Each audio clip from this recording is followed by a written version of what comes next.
porque solicitaron ustedes, ¿no? Fue en el momento. No, si está dentro del curso de la devolución. Vamos a conversar entonces.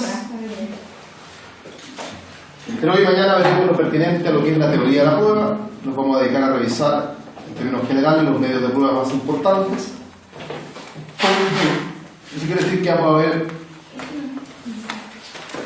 los instrumentos, los testigos, en fin, ahí vamos a ir descubriendo los temas que se van a desarrollar. Vamos a comenzar, en primer lugar, a recordar algunas cosas básicas que ya vimos ya. Porque todo lo pertinente a la prueba no es la primera vez que nos toca ver. Lo vimos ya principalmente concentrado en lo que es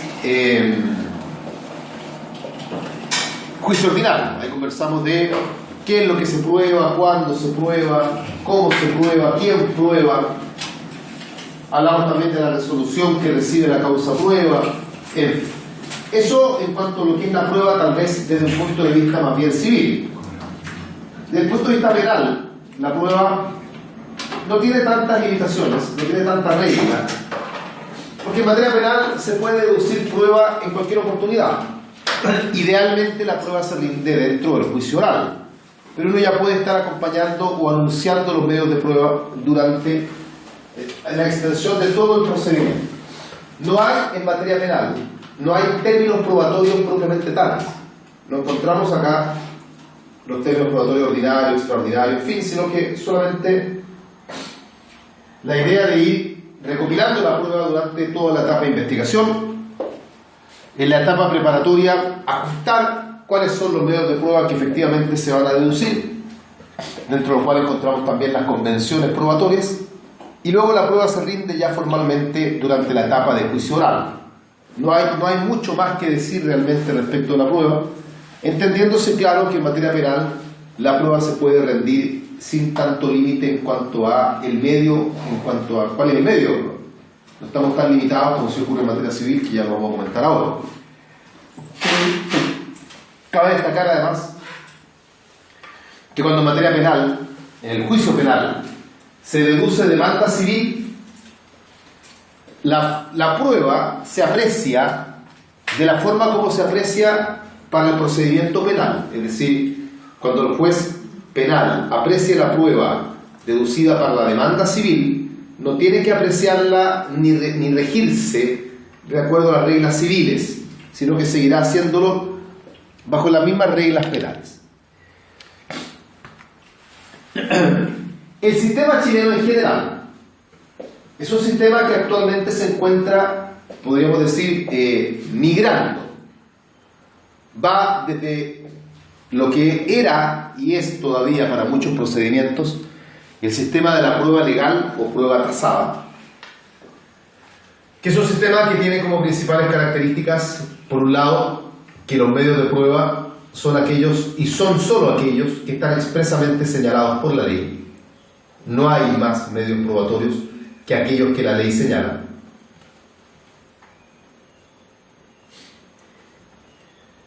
Y tiene la otra característica, que es que la ponderación de la prueba, es decir, cómo se valora la prueba, lo hace también el juez. O sea, la ley. O sea, todo queda entregado a la ley. La ley señala cuáles son los medios de prueba y la ley señala qué valor tienen los medios de prueba.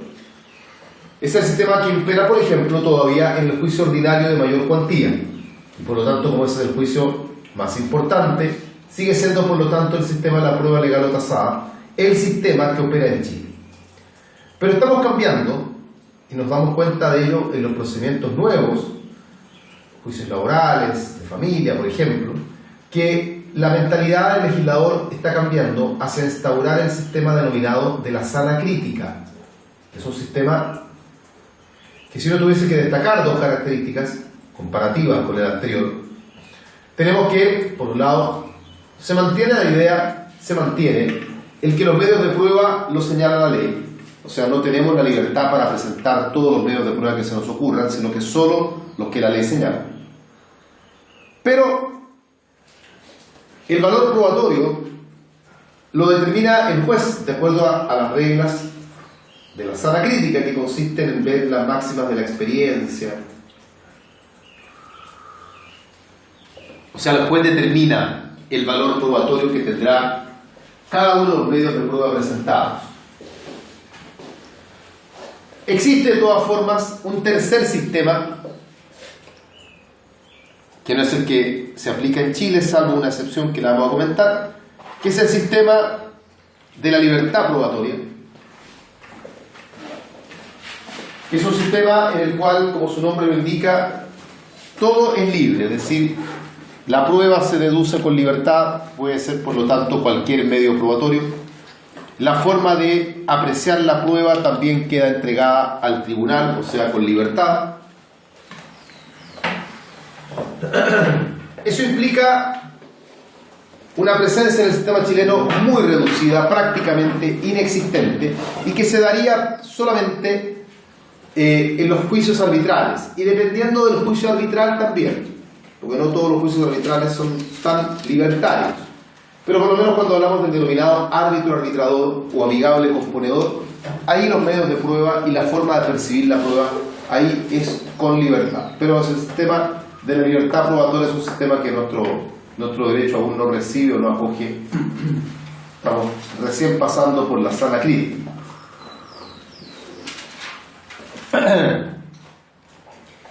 Bien, ¿cómo se prueba? Esto lo vimos ya, pero tenemos que recordarlo ahora para ir entrando ya en materia. Porque se prueba a través de los medios de prueba, y que están desarrollados en parte por el Código de Procedimiento Civil, pero en parte también por el Código Civil. O sea, tenemos una mixtura de contenidos acá. El Código Civil trata una unidad que se denomina la prueba de las obligaciones, alguna vez ya hablamos de ella, que la desarrolla el Código a partir del artículo 1698. Desde ahí parte esto, y que enfrenta por lo menos a algunos conceptos básicos y también algunas reglas básicas sobre cómo percibir la prueba, pero en todo caso el grueso del tema aparece en el Código de Procedimiento Civil. De todas maneras, tenemos que los medios de prueba son los siguientes. En primer lugar, los instrumentos o la prueba instrumental, que esa sí la vamos a estudiar y vamos a partir por ahí justamente. En segundo lugar, los testigos, o llamada también la prueba testimonial, también la vamos a estudiar. En tercer lugar, la confesión, dentro de la cual se encuentra una institución denominada absolución de posiciones, que en el fondo es un tipo de confesión, digamos. Eso, le quería preguntar, ¿cuál es la diferencia entre la confesión y la absolución? La absolución de posiciones es la confesión provocada judicialmente, cuando tú citas a la contraparte a que confiese. Esa se llama absolución de posiciones, que en el fondo es responder preguntas. De eso se trata. Cualquier otra confesión que tú hagas, que hagas voluntariamente, por ejemplo, que tú en un escrito, tú, por ejemplo, en la contestación de la demanda, tú reconozcas los hechos, esa es una confesión, pero esa no es absolución de posición. Porque no fue citado. Claro, porque no fuiste. Tú puedes confesar por dos vías. Puedes confesar porque tú quieres voluntariamente confesar, o confiesas porque te provocan una confesión, porque significa que el tribunal te cita una audiencia para hacerte preguntas para que tú las respondas. Eso se llama absolución de posición. Incluso también en ese caso en que existen otros documentos a raíz de otro juicio que también reconocen, en este caso, en este otro juicio de es que yo no te entiendo lo que estás diciendo. Que como confesión, si a mí me llevan para que yo reconozca un instrumento, esa puede ser una confesión, pero ahí es una confesión que se llama confesión tácita, cuando la ley manda por tener confesado, ¿cierto? Por ejemplo, un juicio ejecutivo. Eso puede ser una confesión tácita, cuando se da por confesar la deuda si el citado no concurre a la audiencia, por ejemplo. Pero eso es que en otro juicio, ahí no te entiendo lo que estás tratando de decir. No me parece que me refiero. Bien. En cuarto lugar, como cuarto medio de prueba, tenemos también la inspección personal del tribunal. De esa no vamos a hablar, daremos un concepto nada más y un par de características, pero no es un medio de prueba que se pregunte mucho en el examen de grado. También tenemos en quinto lugar el informe pericial, del cual también diremos algunas cosas básicas, pero sin entrar en detalle, tampoco están preguntados para el examen. Y por último tenemos las presunciones. También hablaremos cosas generales de las presunciones, pero obviamente nuestro enfoque va a estar más orientado hacia los tres primeros: los instrumentos, los testigos y la confesión. Bien, dicho eso entonces, partamos con la prueba instrumental, otrora conocida también como prueba documental, pero hoy en día ya la expresión documental ya no se emplea realmente, se habla más bien de prueba instrumental. ¿Qué son los instrumentos? A secas, sin apellido todavía, sin distinguir entre públicos y privados. No tenemos de instrumento definición legal. Antiguamente, en la época en la que yo estudié, por ejemplo, se decía que el instrumento era todo escrito que daba cuenta de un hecho, y uno, claro, asociaba la instrumentalidad, la asociaba de inmediato con la escrituración, o sea, el instrumento era algo que estaba escrito. Pero hoy en día ha cambiado la percepción de esto, no porque no mantengamos aún la idea de que los instrumentos estén escritos, y en la gran mayoría de los casos lo están, son escritos, pero también se consideran instrumentos las fotografías, los archivos de audio, los archivos de video, los dibujos. Bueno, los dibujos están escritos, pero podrían ser dibujos digitales también, en fin. En el fondo el concepto de instrumento ha ido cambiando. Y hoy día se considera instrumento todo medio en el cual consta un hecho determinado, todo medio en el cual consta un hecho determinado con carácter de permanencia. Con carácter de permanencia. Es decir, lo que está en el medio, tal como aparece en dicho medio, en el medio no va a cambiar. Lo que está en la foto, está en la foto. Podemos trucar la foto y hacer otra foto, pero esta foto en sí misma no va a cambiar. Es como la escrituración. La gente dice, pero la foto se puede modificar. Bueno, la escrituración también se puede modificar. Si tampoco es tan difícil. Entonces, cuando yo tengo ya el archivo de audio en las manos, esto es. Y este archivo de audio no va a cambiar. Podemos cambiar y hacer otro distinto, que diga otras cosas. Pero este archivo en sí no cambia. Esta foto no cambia, esta escritura no cambia. Entonces se le da el carácter de instrumento hoy día a una variedad de medios, a diferencia de lo que ocurría antes, donde el instrumento era solamente el medio que constaba por esto. Para efectos de nuestra materia, tenemos que hacer una distinción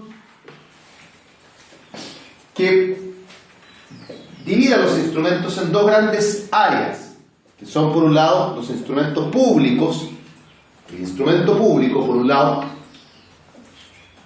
y por otro lado el instrumento privado, instrumento público e instrumento privado.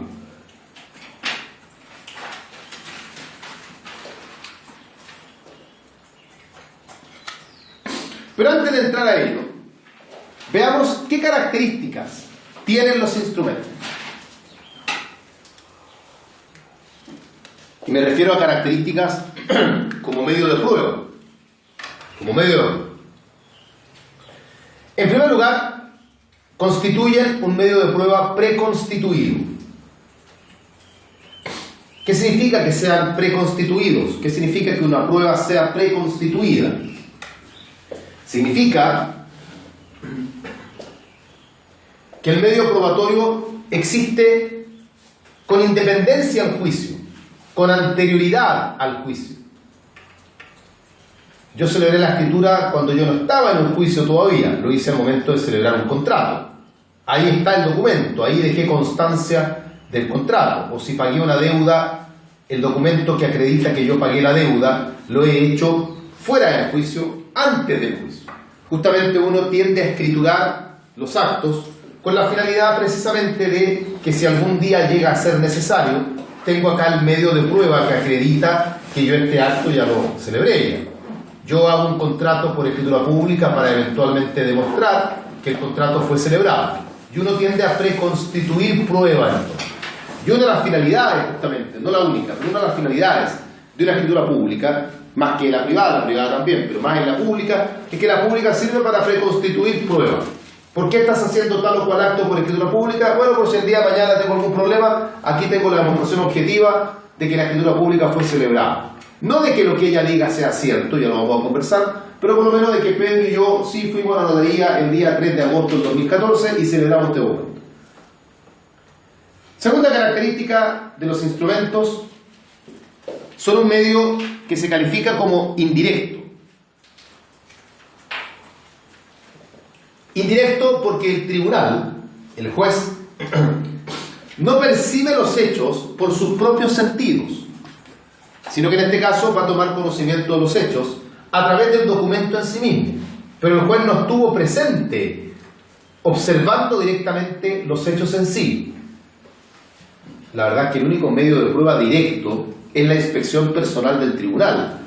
Todos los demás medios de prueba son medios de prueba donde el juez se va a formar la convicción de los hechos por elementos externos, que pueden ser la declaración de personas, o en este caso, porque lo verifica, o lo comprueba, o lo constata a través de un instrumento que puede ser, como ya les dije, una foto. El juez ve la foto, pero el juez no está en el lugar. El juez podrá leer el documento, pero el juez no estuvo al momento en que las partes suscribieron dicho documento. Tercera característica: el instrumento es un medio probatorio que puede llegar a constituir plena prueba. Va a depender del caso. Claramente, de alguna forma, el instrumento público tiene mayores posibilidades de constituir plena prueba que un instrumento privado.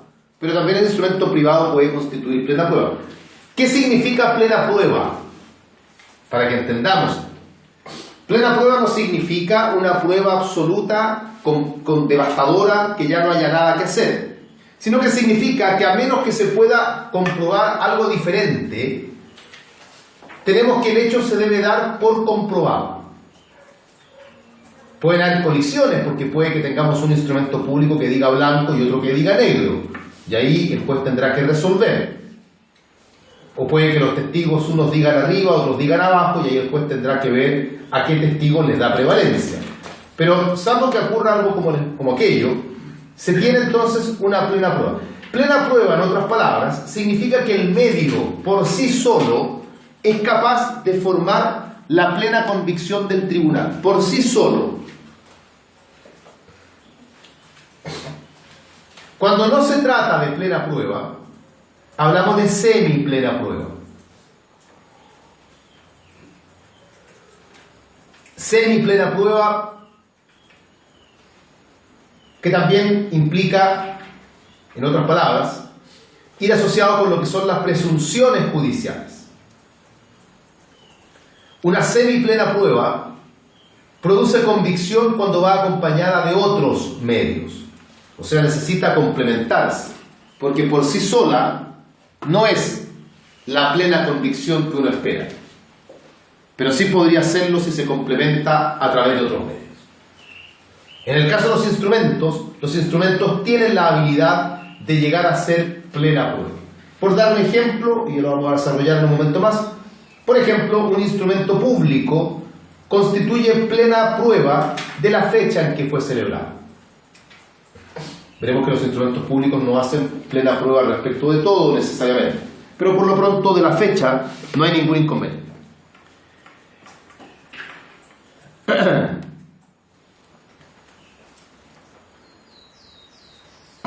Bien, los instrumentos se pueden clasificar de diversas maneras.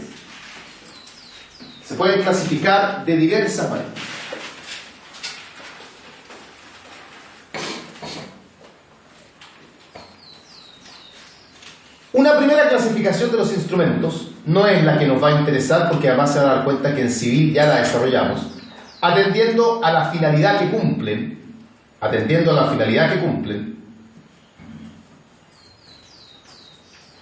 tenemos instrumentos probatorios o instrumentos por vía de prueba,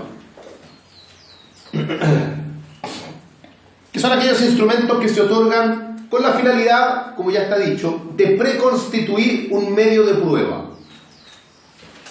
Se trata de actos que la ley no me obliga a hacerlos por instrumento, pero yo lo hago para que eventualmente tenga preconstituida una prueba si es que llega a ser necesario. tomé en arriendo esta casa y el arriendo se celebró por escritura pública. ¿Para qué?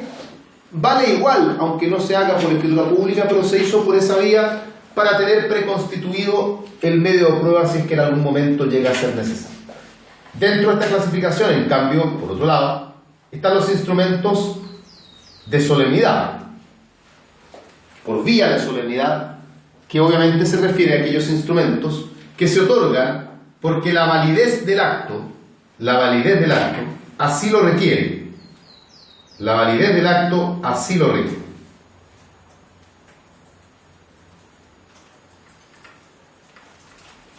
Y ahí están, por ejemplo, la promesa, que debe constar por escrito, la compraventa de inmuebles, que debe otorgarse también a través de un instrumento, en fin, pueden ahí, ya ejemplos hemos visto de variadas índoles durante el curso.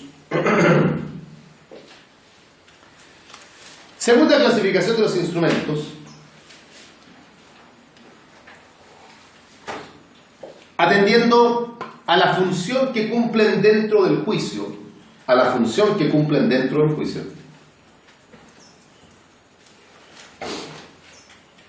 están los instrumentos fundantes,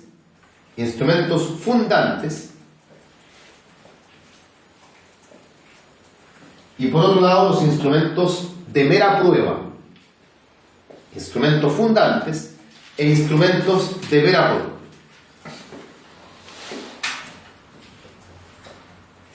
Los fundantes corresponden a aquellos instrumentos donde consta la pretensión del demandante, donde aparece la pretensión del demandante, o bien donde se fundan o se justifican las excepciones del demandado. Son los documentos donde de aquellos se desprende cuál es la acción, cuál es la pretensión que tiene el demandante y donde aparecen también las pretensiones del demandado. Se le llama fundante justamente porque son aquellos en los que uno basa, por un lado la demanda y por otro lado se basa la contestación. Así, por ejemplo, si yo estoy demandando porque se me adeuda un saldo de precio de una compraventa, el contrato de compraventa es un documento fundante. Si la contraparte alega que el precio lo pagó íntegramente, el comprobante de pago es un instrumento fundante. Eran muy importantes, más que lo que lo son ahora, porque antiguamente era obligatorio acompañar instrumentos fundantes tanto en la demanda como en la contestación. Si yo demandaba y no tenía instrumentos fundantes, la demanda no se le cursaba, no se sometía a tramitación. Así que los documentos fundantes eran muy importantes, pero hoy en día ya no lo son tanto porque la ley ya no lo exige, más allá de que esa importancia legal contrasta con una importancia de eficacia, porque si yo tengo probabilidades de ganar el juicio, las tendré hasta cierto punto en la medida que tenga los instrumentos necesarios que puedan justificar la pretensión que alego o la defensa que esgrimo. Si yo sostengo que a mí me dé el dinero por un contrato y no tengo el contrato para acompañarlo a juicio, claramente mi posición está muy desventajosa, digamos, en comparación a la contraparte. Los instrumentos de mera prueba, por otro lado, que es la otra parte de esta clasificación, los instrumentos de mera prueba son aquellos cuya finalidad es solamente probar hechos accesorios. No está sustentada acá la pretensión ni las excepciones, sino que son otros hechos relevantes o no tan relevantes que se desarrollan dentro del juicio y que se demuestran a través de instrumentos que se llaman instrumentos de mera prueba.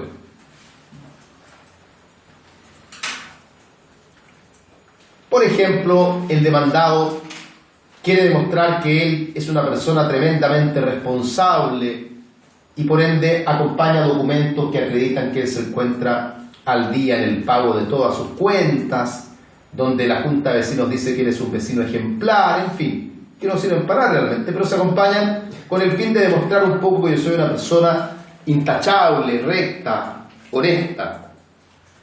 Y estoy enfrentando a una persona que me demanda diciéndome que yo soy un ladrón, que debo dinero, que nunca le pago. Eso puede ser. Y la última clasificación, y esta es la que nos importa, atendiendo a su naturaleza jurídica, tenemos los instrumentos públicos y los instrumentos privados. Instrumentos públicos e instrumentos privados. A los públicos se les denomina también auténticos.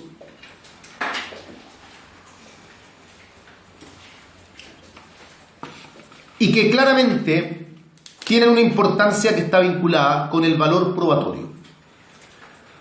No tienen el mismo valor probatorio, pueden llegar a tenerlo, ya lo vamos a ver, pero en principio es obvio que el legislador le reconoce una mayor eficacia probatoria a un instrumento público que a un instrumento privado. Y eso se va a apreciar incluso por el solo hecho de mirar el concepto.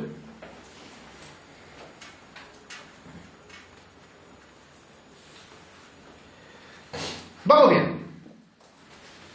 Vamos a comenzar entonces ya con el desarrollo particular del instrumento público, donde vamos a ver qué son, qué tipos de instrumentos públicos existen, cuál es la oportunidad procesal en la que uno puede acompañar los documentos, quién los acompaña, si los acompañan las partes porque quieren o el tribunal los obliga.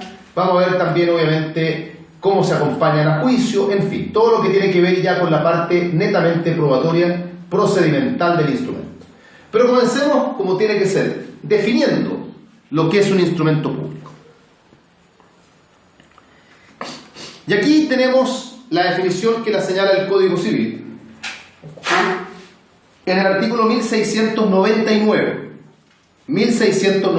que dice: instrumento público es el autorizado con las solemnidades legales por el competente funcionario, autorizado con las solemnidades legales por el competente funcionario. De tal manera que, mirando esto, nos damos cuenta entonces que un instrumento público, para que efectivamente sea instrumento público, debe cumplir con los siguientes requisitos. Primero, que aparezca autorizado por un funcionario público. Que aparezca autorizado por un funcionario público.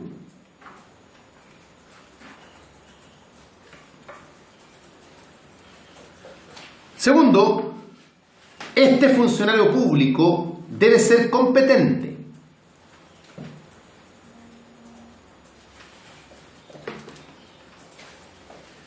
Esta competencia tenemos que mirarla en dos sentidos. Debe ser competente primero para el acto que está realizando, una competencia que tiene que ver con la materia.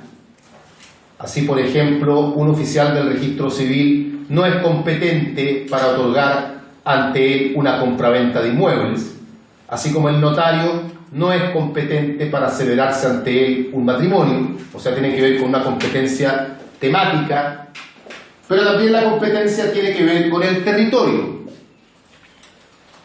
El oficial del registro civil de la comuna de Las Condes no es competente para celebrar un matrimonio acá donde estamos ahora, porque estamos en otra comuna. Entonces la competencia no solamente tiene que ver con la materia, con el contenido, sino que tiene que ver también con el territorio dentro del cual se actúa. No en vano la definición dice por el competente funcionario. Y el tercer requisito del instrumento público es que debe cumplir con las solemnidades legales. Y ahí no podemos precisar nada porque eso va a depender del acto en sí. No todos los instrumentos públicos tienen que cumplir con las mismas solemnidades. Así que cada instrumento, cada acto tendrá sus propias formalidades internas, sus propias solemnidades. Eso es un instrumento público. ¿Qué ejemplos podemos dar de instrumento público? Ya, desde luego, las escrituras públicas, que saben, me imagino ya, que no es lo mismo que instrumento público, pero hay una relación de género-especie, y obviamente una escritura pública es un instrumento público. También son instrumentos públicos los certificados que emiten ciertos servicios públicos, como el certificado expedido por el registro civil, un certificado de nacimiento, un certificado de defunción, un certificado de pago de contribuciones que emita el Servicio de Impuestos Internos, un certificado de dominio vigente expedido por el conservador de bienes raíces.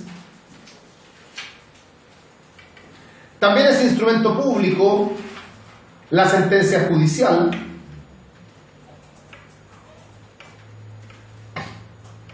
Estamos dando ejemplos nada más. También es instrumento público la copia dejada por el receptor en una notificación personal o en una notificación por cédula. Ese que viene con el timbre original, esa es también tiene la calidad de instrumento público. Una carta de nacionalización, un pasaporte, etc. Son instrumentos públicos en la medida que ustedes perciban que haya un funcionario público involucrado, que el funcionario público sea competente y que el documento en sí cumpla con las formalidades legales. Perdón, la cédula de identidad. También. No una copia, sino que la cédula en sí. Ah, claro. Claro, si yo voy al bazar de la esquina y saco una fotocopia, no, pero la cédula en sí misma es un Y instrumento si la público. llevo y con el notario, tampoco. Ahí sí, pero hay que ir el instrumento público es la copia autorizada, fiel al original que entrega el notario. Y eso va a tener un valor que no es de instrumento público realmente. Es un instrumento privado. Es un instrumento privado. Claro. Así que va a tener un valor eso. Pero no confundamos lo que es un instrumento público con lo que se entiende por instrumento público en juicio, porque son dos cuestiones distintas, que lo vamos a ver a continuación. Porque para efectos de juicio, se entienden instrumentos públicos cosas que son más allá de lo que uno entiende conceptualmente por instrumento público. ¿Ya? Yo lo voy a ver a continuación. Ya, estos son ejemplos de instrumentos públicos. ¿Qué es la escritura pública? Lo define el mismo artículo 1699, apareciendo también otra definición que es casi igual en el artículo 403 del Código Orgánico de Tribunales, 403, refiriéndose a la escritura pública en los siguientes términos. Es el instrumento público, otorgado con las solemnidades que fija la ley, por el competente notario, aquí ya no hablamos de funcionario cualquiera, sino que por el competente notario, e incorporado a su protocolo o registro público.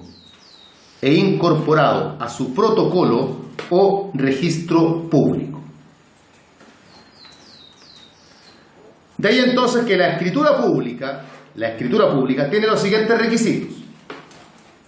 Primero, es otorgado o otorgada por notario competente, ya no es un funcionario cualquiera, como dijimos, se trata de un notario. Debe cumplir con las solemnidades legales, segundo requisito, que eso va a depender del tipo de acto en particular. Y en tercer lugar, que sea incorporado al protocolo o registro público del notario. El protocolo o registro público del notario.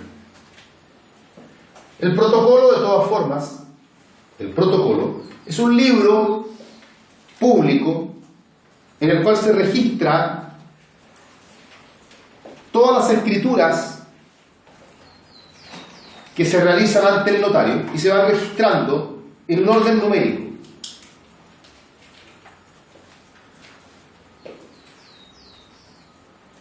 Se registran las escrituras públicas, esas son las que están en el primer lugar del repertorio, y hacia el final del repertorio también se ingresan escrituras privadas que se han llevado a notaría específicamente con el fin de protocolizarlas.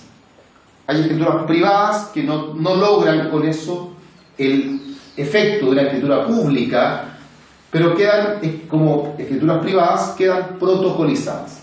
La protocolización principalmente sirve para otorgarles fecha cierta, porque van a tener la fecha y quedan con la fecha de la protocolización, no con la fecha que el instrumento diga. Yo puedo llevar un contrato que celebré a mano hace 2 años atrás y si lo protocolizo hoy día queda con fecha de hoy, o sea, hoy quedó protocolizado, no se le da una fecha retroactiva. Bien, al hablar de escrituras públicas, tenemos que distinguir entre la matriz, que es el original.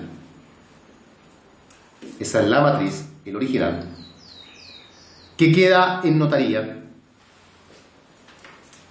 La matriz no sale de la notaría, queda ahí. Y en segundo lugar, las copias.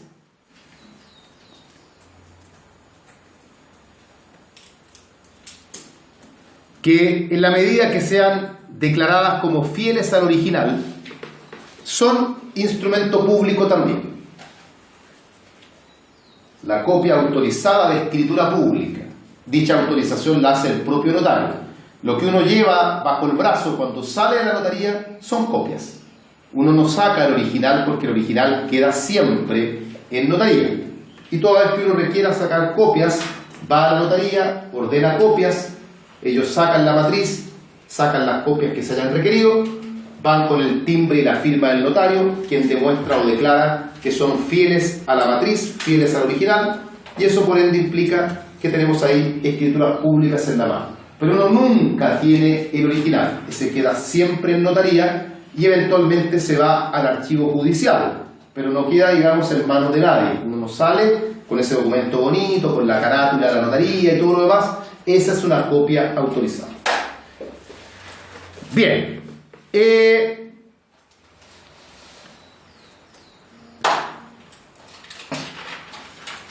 ¿Qué otras funciones? Esto lo vamos a señalar solamente para aclarar dudas. ¿Qué otras funciones puede cumplir el notario frente a un instrumento? O, en otras palabras, esto está ya respondido ya de todas maneras. Todo lo que salga de la notaría es instrumento público. ¿Todo es escritura pública? No. Ante notario, además de la escritura pública, se otorgan también instrumentos protocolizados,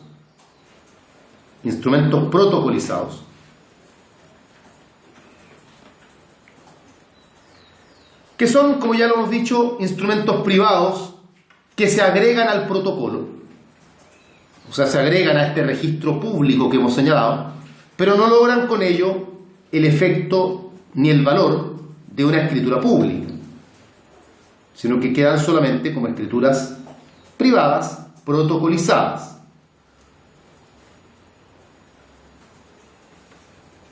Con esto hemos dicho ya que el instrumento adquiere el valor de fecha cierta,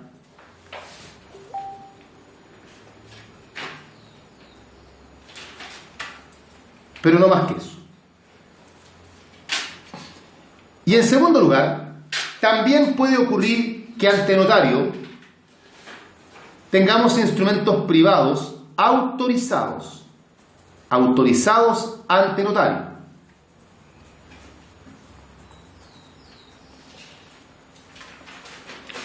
Donde lo único que sucede es que lo que hace el notario es autorizar la firma de la persona.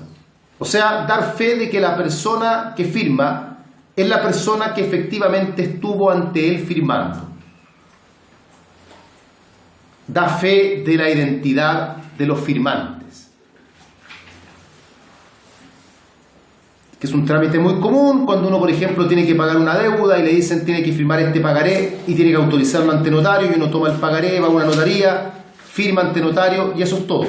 No se agrega el protocolo. Mantiene la calidad de instrumento privado.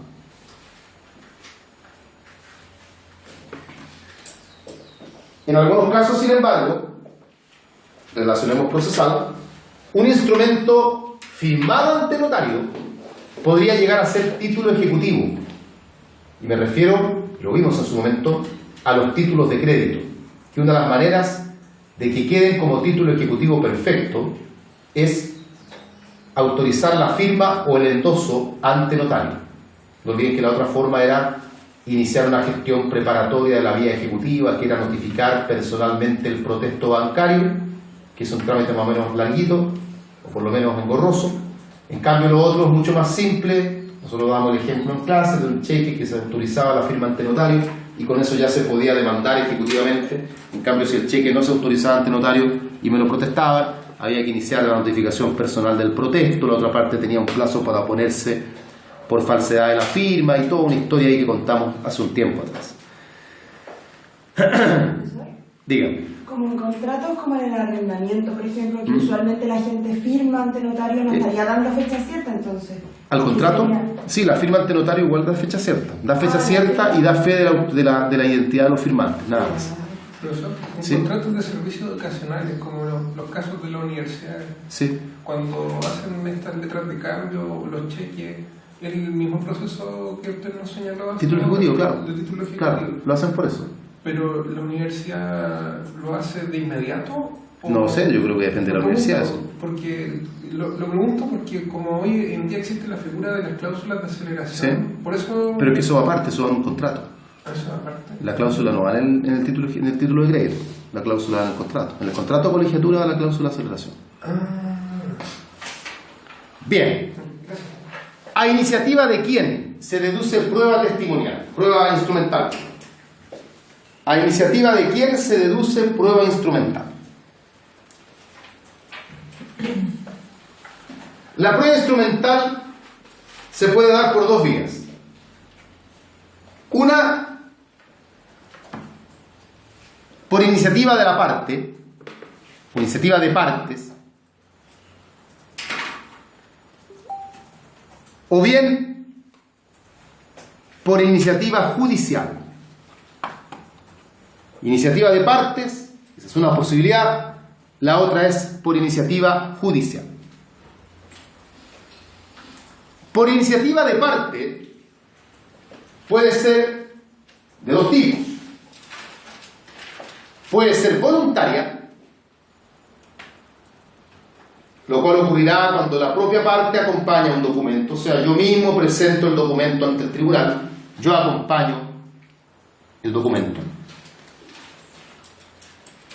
Pero puede ser también forzada, o también se le llama provocada, que ocurre cuando una parte acompaña un documento por expresa petición de la contraparte.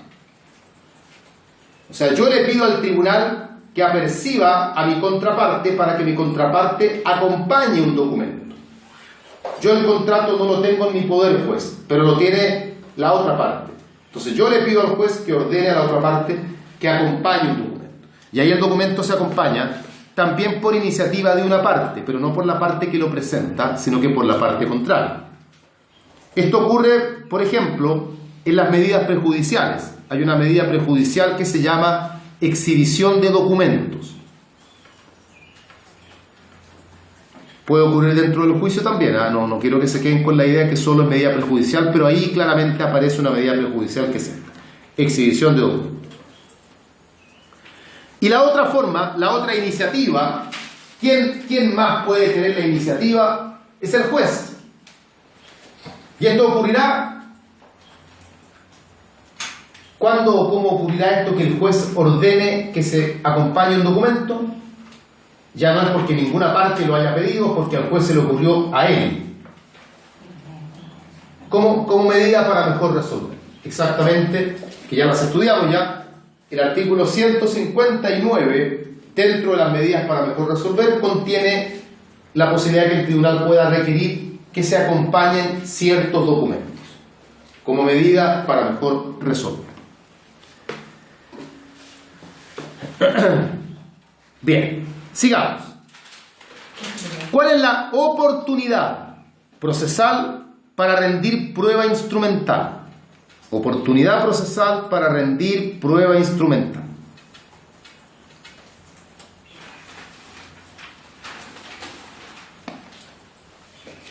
Vamos bien.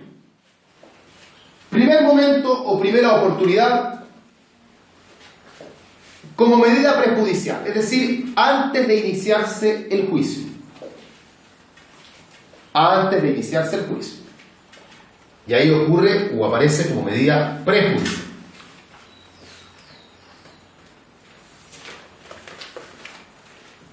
Número 2, segunda oportunidad, en la demanda y en la contestación, depende de quién sea el que está actuando. En la demanda el demandante, en la contestación el demandado. También tiene la posibilidad ahí de acompañar documentos o instrumentos. Tercera oportunidad, durante todo el transcurso del juicio. Durante todo el transcurso del juicio. ¿Pero hasta qué momento? No. En primera instancia, hasta el vencimiento del término probatorio. Hasta el vencimiento del término probatorio, en primera instancia. Y en segunda instancia, hasta la vista de la causa. Hasta terminar el probatorio en primera instancia y hasta la vista de la causa en segunda instancia. Estas tres primeras oportunidades que hemos descrito, o sea, antes del juicio, en la demanda y en la contestación, y durante todo el juicio hasta los puntos señalados, en estos tres casos, la prueba instrumental es por voluntad de parte. Voluntaria o forzada, pero son las partes las que generan el impulso de acompañar documentos. Número 4, la última oportunidad para acompañar documentos es que el tribunal lo requiera como medida para mejor resolver. Y en este cuarto caso, aquí la iniciativa la tiene el tribunal como medida para mejor resolver. Esto es, luego de citadas las partes a oír sentencia y hasta el fallo, que es el periodo dentro del cual el tribunal puede ordenar medidas para mejor resolver.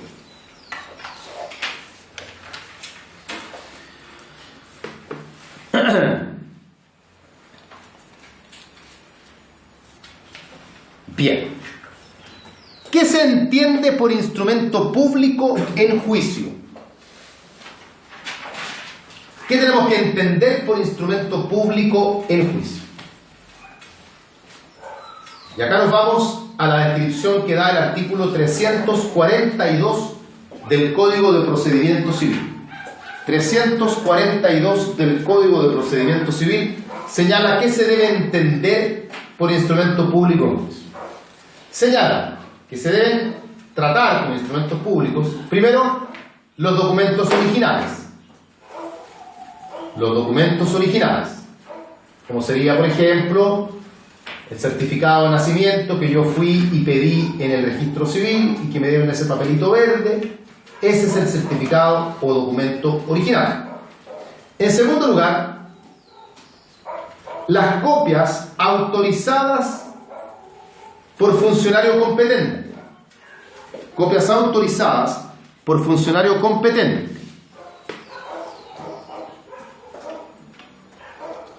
Ese funcionario puede ser un notario,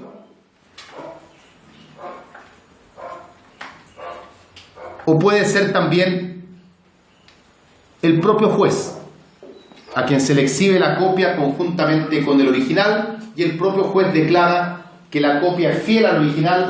Eso también sirve entonces y se acompaña como instrumento público. En tercer lugar, también son considerados instrumentos públicos las copias simples de otro instrumento público. O sea, yo fui al bazar de la esquina y le saqué una fotocopia a la escritura pública. Esa copia simple, porque no está autorizada por nadie, también sirve como instrumento público cuando la contraparte dentro de 3 días no la objeta. Yo presento esta copia de la escritura pública, la otra parte tiene 3 días para objetarla. Si no la objeta, la copia queda acompañada como si fuese instrumento público, como si fuese fiel a su original. Vamos a darnos cuenta que tiene 3 días porque uno todo esto lo acompaña con citación. Entonces ahí genera la posibilidad de 3 días. En cuarto lugar, también quedarán acompañadas como instrumento público las copias simples que hayan sido fueron objetadas y que por cotejo de letras fueron halladas conforme al original. Copias simples que esta vez sí fueron objetadas, pero sin embargo, luego del cotejo de letras, fueron halladas conforme al original. Cotejo de letras es justamente un incidente que se genera cuando la contraparte se opone y dice esto no es fiel al original, esta es una fotocopia que sacaron en el bazar de la esquina. Bueno, se compara con el original y se demuestra que efectivamente es una copia fiel, queda también con valor de escritura pública. Número 5, también tiene la calidad de instrumento público los certificados electrónicos o los documentos electrónicos que tengan firma electrónica avanzada. Documentos o certificados electrónicos que tengan firma electrónica avanzada. Como lo son, por ejemplo, los certificados que uno saca desde la página de internet del Registro Civil o del Conservador de Bienes Raíces o del Servicio de Impuestos Internos, que vienen al final con que es como un código de barras, aunque uno lo imprima en el computador de la casa, sirve como escritura pública porque esa firma electrónica, que se llama firma electrónica avanzada, que no es la firma electrónica simple, no vamos a entrar en eso porque no viene al caso, eso le da el carácter de instrumento público.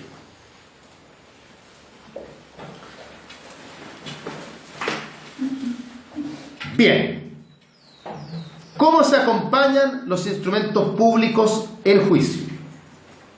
¿Cómo se acompañan los instrumentos públicos en juicio? Se acompañan con citación. Se acompañan con citación. Esto significa dos cosas. Con esto hay que tener mucho cuidado. La parte que lo presenta,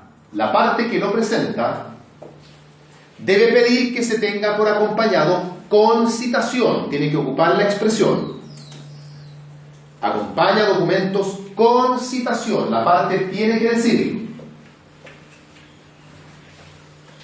Y el tribunal, cuando resuelve, también debe señalar que los tiene por acompañados con citación. El tribunal no puede omitir la expresión tampoco. Si falta que la parte lo diga o falta que el juez lo diga, el instrumento no se puede tener por acompañado. Se me olvidó poner que se acompañe con citación, o al resolver al tribunal se le fue decir que está acompañado con citación, ese instrumento no está acompañado. Y si luego, al dictarse el fallo, el juez toma en cuenta ese instrumento, hay una causal de casación en la forma. El haberse omitido un trámite esencial. Esto lo vimos ya. Y no olvidemos que dentro de los trámites esenciales, el código señala que es trámite esencial, tanto en primera como en segunda instancia, el que los documentos se acompañen de la forma que legalmente corresponda. De manera tal que si el instrumento público no quedó acompañado con citación, no está debidamente acompañado y el juez no lo puede tomar en cuenta al dictar fallo. Y si lo toma en cuenta, hay que razonar. Está tomando en cuenta un instrumento que nadie acompañó al juicio en definitiva porque el instrumento no quedó acompañado. ¿Qué significa concitación? Lo hemos hablado en otras ocasiones. Significa justamente que la parte contraria tiene 3 días para oponerse a lo resuelto por el tribunal y que si se opone, esa oposición va a generar un incidente. Si se opone, esa oposición genera incidente.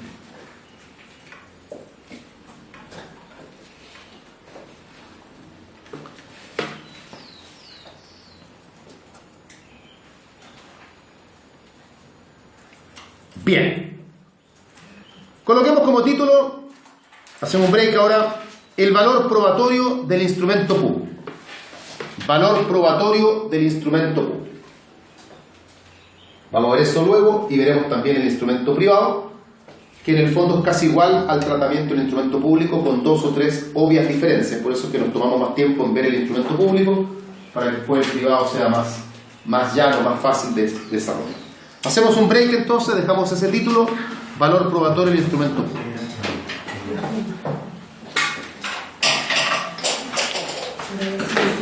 Sí.